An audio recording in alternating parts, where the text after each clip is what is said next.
of the key things in any quality manufacturing process is to make sure that the steps that you have to do are in fact being done to the same standards that you have established for that particular assembly.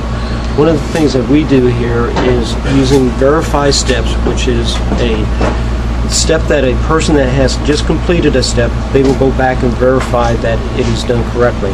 When we do those checks, we use a touch quality probe, which is used to point to the particular area that's being checked to verify that the item is done. The purpose of the probe is to slow down and coordinate the hand with the eyes to make sure the steps are done. So in this instance here, our verify shows that the first thing we check is a serial number label, so we point to the serial number to show that it's there. Then the Rojas label, and then the China Rojas label.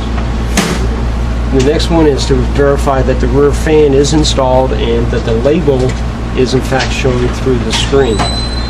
And the last step on the back of it is checking the power supply to make sure there are 4 screws that are securing the power supply. Once that's done, then they can go to the inside of the chassis to verify that the components that have been installed within the chassis are in fact done. For instance, the next step is verifying 2 hard drives are installed and secured with 2 screws each that are visible on the side. And the next one is the DVD, make sure that is secured with the 1 screw in the side there. The motherboard, and on down the line. So these steps, after they're done, then the individual will record their employee ID number into our database system to show that the steps have been done and completed and who has done them. The next step within our quality process is what we call touch quality checks.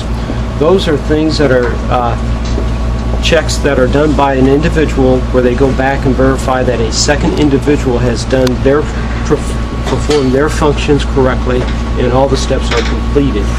In this case, these steps are the same ones that we just went through, it's just that a second person will be performing them. Once the checks are done, that employee would scan their employee ID number into our database to verify that those checks have been done and completed, and then that person can then continue on with the assembly process.